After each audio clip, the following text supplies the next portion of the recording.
ہم خود یہاں مدارس کے طلبہ کی کفالت کریں گے، کہیں اور جا کر وہاں سے کفالت کے لیے وہاں سے کفالت کا پیسہ لانے کی ضرورت نہیں ہے۔ آج بھی چنئی کے اندر ایک مدرسہ ایسا ہے، باقیات الصالحات، کئی ایک مدرسے ایسے ہیں، ایک بندہ پورے مدرسے کو چلاتا ہے، ایک ایک بندہ ایک ایک مدرسے کے مکمل انتظامیہ کی صلاحیت پیدا کر کر اپنے اوپر وہ طاقت قوت پیدا کر لیا ہے۔ آج ہمارے معاشرے میں اگر کوئی بچہ مدرسے میں پڑھ رہا ہو یا پھر مدرسے کی طرف کچھ پیسے کی بات آ جاتی ہے تو ہمارے پاس شاپنگوں کے لیے کروڑوں روپے، ہمارے پاس بینک بیلنسوں کے لیے ہزاروں پیسہ اور پھرنے کے لیے نئی نئی گاڑیاں ہوں گی، مگر مدارس مساجد کے اوپر خرچ کرنے کے لیے وہی 54-58 ہمارے پاس رہے۔ اور یہ کہتے ہیں لوگ کیا کر رہے ہیں، کیا ہو رہا ہے؟ میرے عزیز دوستو، ہندوستان کے اندر اللہ کی قسم اگر اسلام بچا ہوا ہے یہ انہی ٹوٹے پھوٹے مدارس کی وجہ سے، یہی بچوں کے جو پیجامے جس کے پھٹے ہوئے ہوتے ہیں، کرتوں کے اوپر جس کے پیوند لگے ہوئے ہوتے ہیں، یہی بچے قرآن مجید کو اور اللہ کے نبی کی احادیث کو محفوظ کرے ہوئے ہیں، اور میں اور آپ فتنوں سے بچ کر ایک اکیلے اللہ کو سچا مان کر اب تک کی زندگی گزار رہے ہیں۔ بند کر دو یہ اگر مدارس کو، اگر بند کر دیا جائے مساجدوں کو، بند کر دیا جائے خانقاہوں کو، ذرا اپنی ایمان کی حفاظت کر کر بتاؤ۔ اگر ہم علماء بھی پیاز کی بنڈی لگانا شروع کر دیں، اگر کوئی بقالہ کھولنا شروع کر دیں، یا پھر کوئی کرانہ دکان کھولنا شروع کر دیں، یا پھر کوئی اپنا تجارت کا کام شروع کر دیں، تو مذہب اسلام کو آپ بچاؤ گے؟ آپ کے اندر تو 2 رکعت امام کی غیر موجودگی میں نماز پڑھانے کی طاقت نہیں ہے، تکبیر کہنے کی اجازت نہیں ہے، نہ تمہیں تکبیر کہنے کا سلیقہ معلوم ہے، پھر بھی اپنے اتنے سارے گناہوں کے باوجود علماء کو گالیاں دیتے ہو، علماء کی طرف برا بھلا کہتے ہو، حافظوں کو برا بھلا کہتے ہو، ان کے اوپر الزامات لگاتے ہو، شرم نہیں آتی ہے؟ محمود غزنوی کا واقعہ سنیے، ان کو ایک طرح کا خلجان پیدا ہوا کہ میں اپنے باپ کی سچی اولاد ہوں یا نہیں ہوں۔ ایک اعلان ان کے دل کے اندر اٹھا کہ میں اتنی خدمت کر رہا ہوں، کل مجھے اللہ جنت دے گا یا پھر اللہ مجھ سے خوش ہوگا یا نہیں خوش ہوگا۔ ایک اور ان کے دل کے اندر ڈاؤٹ یہ تھا، یہ علماء انبیاء کے وارث ہیں، جبکہ یہ لوگ پڑھتے ہیں تو ہم کیا ہیں، اللہ ہم سے راضی نہیں ہے۔ اس طرح ان کے دل کے اندر 3 ڈاؤٹ اگر پیدا ہو گئے، یعنی پیدا سچی میں پیدا ہو گئے، اس کے بعد انہوں نے رات کے کنارے پر ایک طالب علم کو اپنی آنکھوں سے دیکھا، اس کے بعد اس بچے کے قریب گئے، کہنے لگے بیٹے کیا کر رہے ہو؟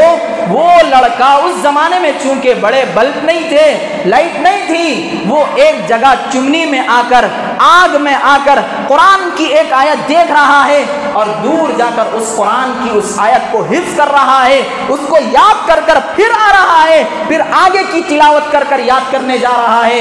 اس محمود غزنوی نے فوراً اس بچے کے لیے ایک کینڈل، ایک چراغ کا انتظام کر کر دیا۔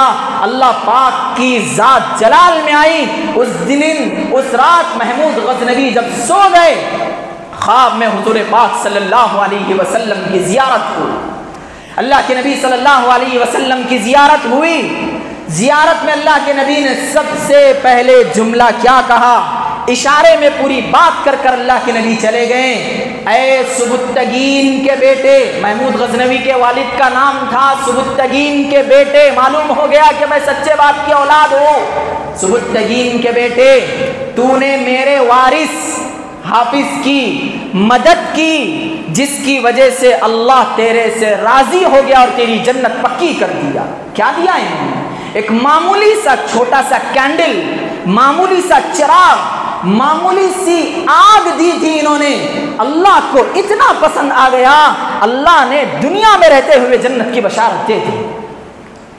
اور آج ہمارے معاشرے کے اندر چاہے مسجد کا خرچ ہو، مدارس کا خرچ ہو یا پھر کسی اور جگہ کا خرچ ہو، دینے کے ساتھ ساتھ 50 باتیں ایڈیشنل کر کر دیتے ہیں، پھر اس کے بعد کہتے ہیں میں کئیوں مدارس کو پیسے دیتا ہوں، کئیوں مساجدوں کی امداد کرتا ہوں، مجھے کچھ نہیں ہو رہا ہے۔ نیت بگڑ گئی میرے بھائیوں، نیت بگڑنے کی وجہ سے یہ ساری چیزیں ہو گئی۔ اپنی اولاد کو ننگے پن سے بچاؤ، اپنی بہن بیٹیوں کو گھر کے اندر اسلامی تعلیم کے اوپر لاؤ، اگر آج اپنے بچوں کو آپ ان غلیظ ملوث حرکتوں سے اگر نہیں بچایا، مکاتب کی مدارس کی تعلیم اگر نہیں دی اپنی بچیوں کو، اپنی بیٹیوں کو، آپ دیکھنا کالج کے نام پر آپ کی بچیاں اویو میں نظر آئیں گی، آپ کے بچے کسی جگہ سٹا بیڑی سگریٹ پیتے ہوئے نظر آئیں گے، کسی بڑی بڑی شراب کی عادتوں میں ملوث نظر آئیں گے، جوے میں نظر آئیں گے۔ آپ نے کہیں دیکھا کسی حافظ قرآن کو کہ وہ سگریٹ پیتا ہوا، یا پھر آپ نے کہیں دیکھا کسی حافظ قرآن کو کہ وہ نشے کی دھت میں لگ کھڑا ہوا ہے؟ آپ نے کسی عالم دین کو دیکھا کہ وہ چرس میں مشغول ہو گیا ہو، پتے کھیلنے میں مشغول ہو گیا ہو؟ کیوں؟ جس مدارس کو تم گالیاں دیے ہو، جس علماء کو تم نے حقارت کی نگاہت سے دیکھا ہو، جس مدارس کو تم نے برا بھلا کہا ہو، وہی مدارس کے اندر پڑھائے جانے والے علماء کے بچے، علماء کے شاگرد آج تیار ہو کر معمولی خدمتیں کر کر اپنے معاشرے کو جس طرح اساتذاؤں نے ان کے بچایا، آج اپنے چھوٹے سے سرکل میں اپنی ایک نوجوان یوتھ کو بچانے کی فکر میں لگے ہوئے۔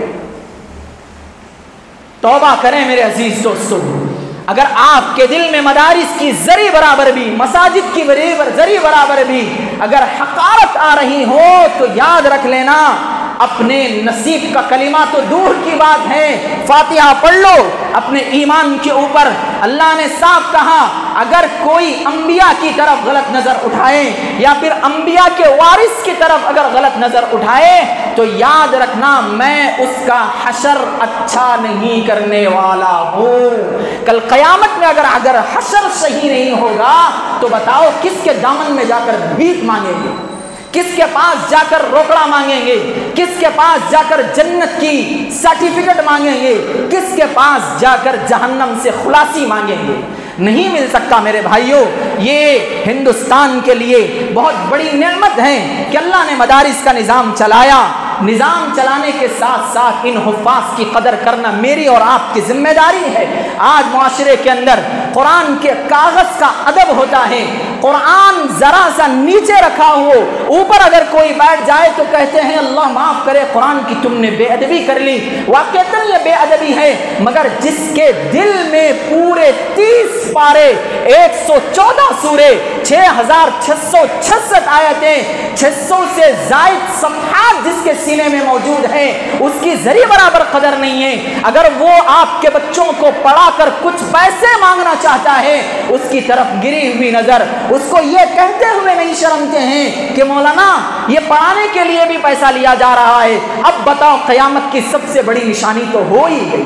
یہ نہیں پتا ہے بیٹا جا کر ایک رنڈیوں کے ساتھ ناچ رہا ہے، بچیاں جا کر کالج میں عیاشیاں کر رہی ہیں، اور اسی طریقے سے اپنی اولاد کا خود پتہ نہیں ہے کہ کتنی بڑی بڑی قیامت کی علامتیں گھر میں پائی جا رہی ہیں، مگر یہ پڑھانے پہ پیسے لینے پر ہی انہیں قیامت کی نشانی یاد آ جاتی ہے۔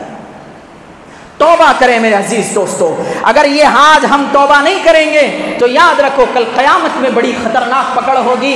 غزوہ احد میں کئی حفاظ شہید ہو گئے۔ اب دیکھیے حفاظ کا مرتبہ نبی کیسا فرما رہے ہیں۔ اب قبر میں ایک قبر میں 2 حافظوں کو ڈال دیا جا رہا ہے، ایک قبر میں 3 کو دفن کیا جا رہا ہے۔ اللہ کے نبی نے کہا ایہم اکثر آخذ للقرآن فیقدمہ۔ اللہ کے نبی فرماتے ہیں تم میں یعنی جو یہ میت ہیں، یہ جو حفاظ شہید ہوئے ہیں، ان میں سے قرآن کس کو زیادہ یاد تھا اس کو سب سے پہلے دفن کرو، پھر اس کے بعد دوسرے آدمی کو دفن کرو۔ اسی طریقے سے اللہ کے نبی صلی اللہ علیہ وسلم نے یہ اعلان کر دیا جس قبرستان میں سچا پکا حافظ دفن ہوتا ہے، اللہ وہاں کے مردوں کے اوپر سے اپنے عذاب کو ہٹا لیتا ہے۔ یہ ہے مقام و مرتبہ۔ اور ہم نے کیا سمجھ لیا ہے؟ ہم نے تو اس ڈگری کو اتنی فالتو ڈگری سمجھ لیے ہیں، اس کی کوئی حد نہیں ہے۔ میرے بھائیوں بزرگوں، اچھے سے اپنے آپ کو سدھاریں، اپنے آپ کو نہیں پڑھانا ہے مت پڑھائیں، مگر پڑھانے والوں کی طرف غلط نظر، غلط رویے سے اپنے آپ کو سدھار لیں، اللہ کا واسطہ ہے۔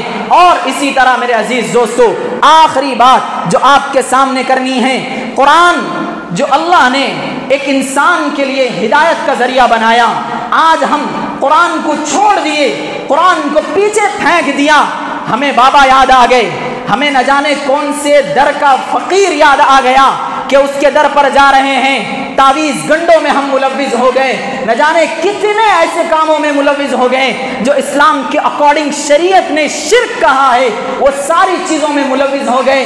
کیا تمہیں اللہ کے نبی کا وہ پاٹ یاد نہیں ہے؟ خود نبی کے اوپر جب جادو کا اثر ہوا، اللہ کے نبی نے کہا قل اعوذ برب الفلق سے لے کر ناس کی اینڈنگ آیت پڑھ لو، اللہ تمہیں شفا دیں گے۔ مگر ہمارے معاشرے میں لوگ پڑھتے ہیں، الٹا مولویوں سے آ کر یہ کہتے ہیں اثر ہی نہیں ہوتا ہے مولانا، ذرا فجر کی نماز پڑھو، فجر کی نماز پڑھ کر اس دعا کو پڑھو، ظہر کی نماز کی پابندی کرو، عصر کی نماز کو آؤ، مغرب کی نماز، شاید جتنی بھی مصروفیات ہو، آؤ اللہ کے دربار میں نمازوں کا اہتمام کرو، جب جا کر آپ کی یہ قرآن کی آیتیں اثر کرنا شروع کرے گی۔ قرآن جھوٹا نہیں ہے، ہم جھوٹے ہیں، قرآن جھوٹا نہیں ہے، ہمارا دل جھوٹا ہو چکا ہے، قرآن جھوٹا نہیں ہے، ہماری عقلیں جو بے وقوف عقلیں ہیں وہ جھوٹی ہو چکی ہیں، ہم قرآن کے اوپر الزام لگاتے ہیں، ساری چیزیں کر لیا مولانا کوئی اثر نہیں ہو رہا، اب کوئی نہ کوئی بابا کا نمبر دے دیے، اب جائیں گے بہن بیٹی کو بٹھائیں گے تباہ وہ برباد کر دیں۔ آؤ میں تمہیں بتاتا ہوں، میں تمہیں سب سے بڑا بابا ہو کر بتاتا ہوں، سورہ بقرہ گھروں کے اندر تلاوت کرنا شروع کر دو، موبائل میں نہیں، ٹی وی میں نہیں، اپنی زبان سے پڑھو، گھر کے ایک ایک کونے میں آواز جائے جیسا پڑھو، پھر دیکھنا تمہارے گھروں کے اندر جادو کا اثر ہو جائے، پھر دیکھنا تمہارے گھروں کے اندر اثرات گھس جائیں، پھر دیکھنا تمہارے گھروں کے اندر تعویذ گنڈے پلیتے لیمبو ٹنگانے کی اگر ضرورت پڑ جائے، پڑھتے نہیں ہیں، بچوں پہ نظر ہو جاتی ہے، آیت الکرسی تو بھول گئے، ہندو اور مسلمان سب کے لیے یہ آیت الکرسی ایک ایسی بڑی دولت ہے، ذرا پڑھو تو صحیح سچے ایمان سے، ذرا پڑھو تو صحیح سچے یقین کے ساتھ، اللہ اگر ایمان کے ساتھ اگر تمہاری زندگیاں نہ بدل دے تو کہنا آپ یہ قرآن سچے میں ہمارے لیے ہدایت نہیں، نعوذ باللہ من ذالک۔ یہ ارادہ کریں میرے عزیز دوستو بزرگوں، قرآن جیسی دولت، قرآن جیسی بابرکت کتاب، قرآن جیسا معظم تحفہ اللہ نے مجھے دیا ہے، یہ دیکھ لیں اپنی بچی کو شادی کے وقت میں لال غلاف میں رکھ کر، لال ڈبے میں رکھ کر باپ بڑے سمان سے بیٹی کے سر پر رکھ کر دے دیتا ہے، اور یہ کہتا بھی ہے کہ میں قرآن بچی کو دے دیا، مگر وہ جاہل باپ کو یہ کہنا کیوں بھول گئے کہ تم اپنے بچی کو یہ بھی کہو بیٹی ذرا قرآن کھول کر پڑھ، ذرا قرآن کی آیتوں کو پڑھو، ذرا قرآن کے اندر دیکھو کہ کس طرح صحابیاں نے اپنی زندگیاں گزاری، نبی کی بیویوں نے کس طرح اپنی زندگی کو سنوارا، اللہ کے نبی کیا فرماتے ہیں۔ یہ نہیں ہونے کی وجہ سے ہماری مائیں، ہماری بیٹیاں جس گھروں کو بھی جا رہی ہیں 6 مہینے کے بعد وہاں سے طلاق کی سرٹیفکیٹ لے کر آ رہی ہے۔ کیوں؟ یہ ہم صرف اور صرف ڈرامے دیکھے ہوئے ہیں، سیریلز دیکھے ہوئے ہیں، جس کی وجہ سے باپ فارمیلٹی کے طور پر قرآن دے رہا ہے، بچی قرآن لے رہی ہے، جا رہی ہے، 6 مہینے کے بعد جب آ رہے ہیں تو ایک طرح کی افراتفری خاندان میں مچی ہوئی ہے۔ قرآن پڑھو، قرآن دیکھو، قرآن پڑھنے والوں کو نظر سے دیکھو، گانے بند کر دو سننا۔ نوجوان دوستو، گانوں کے اندر تمہیں جب بھی گانا سنایا جا رہا ہے تمہیں اسلام سے پھیر دیا جا رہا ہے، آؤ ذرا قرآن کی طرف، آؤ ذرا اللہ کی نعت کی طرف، آؤ ذرا قرآن کی چھوٹی چھوٹی آیتوں کی طرف، آؤ قرآن کی بہترین تفاسیر کی طرف، انشاءاللہ ثم انشاءاللہ اللہ رب العزت ہم تمام کی زندگیوں کو ضرور بدلیں گے اس قرآن کی بدولت سے۔ اللہ سے دعا ہے کہ اللہ تعالی ہم تمام کو قرآن کی صحیح حفاظت کرنے کی توفیق نصیب فرمائے۔ اللہ سے دعا ہے کہ اللہ تعالی ہم تمام کو حافظ قرآن بچوں کی، اپنی اولاد کی خوب حفاظت کی توفیق نصیب فرمائے، اور ان کو اچھی نظروں سے دیکھ کر انہیں اپنا آئیڈیل بنانے کی توفیق نصیب فرمائے۔ وآخر دعوانا ان الحمد للہ رب العالمین۔